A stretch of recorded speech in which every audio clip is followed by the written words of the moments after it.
জমে উঠেছে বি গ্রুপে সুপার ফোরে যাওয়ার সমীকরণ। চলমান এশিয়া কাপে বি গ্রুপের লড়াইটা অনেকটাই এখন জম্পেশ। কোন দল যাবে সুপার ফোরে, শ্রীলঙ্কা, বাংলাদেশ নাকি আফগানিস্তান? বি গ্রুপের পয়েন্ট টেবিলে এই মুহূর্তে 2-এ অবস্থান করছে বাংলাদেশ। নিজেদের সবগুলো ম্যাচ শেষে 4 পয়েন্ট নিয়ে লিটনদের নেট রান রেট -0.27। শ্রীলঙ্কার 2 ম্যাচে 4 পয়েন্ট নিয়ে রয়েছে শীর্ষে, তাদের +1.54 রান রেট। এই গ্রুপে 3-এ থাকা আফগানিস্তানের পয়েন্ট 2 আর রান রেট +2.15। এখন তিনটি দলেরই আছে সমান সুযোগ সুপার ফোরে যাওয়ার। বাংলাদেশের জন্য সবচেয়ে সহজ সমীকরণ হচ্ছে শ্রীলঙ্কার জয়। শ্রীলঙ্কার জয় পেলেই সুপার ফোরে পৌঁছে যাবে বাংলাদেশ এবং শ্রীলঙ্কা। এই গ্রুপের শেষ ম্যাচে যদি শ্রীলঙ্কা আফগানিস্তানকে হারিয়ে দেয়, তাহলে বাংলাদেশ লঙ্কানদের সঙ্গে ঠাঁই পাবে সুপার ফোরে।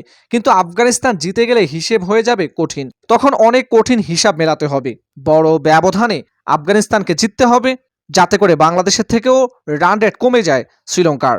অপরদিকে যদি আফগানিস্তান সামান্য ব্যবধানে জয়লাভ করে, তাহলে নেট রান রেটে আফগানিস্তান এবং শ্রীলঙ্কা পৌঁছে যাবে সুপার ফোরে। বিদায় নিতে হবে বাংলাদেশকে।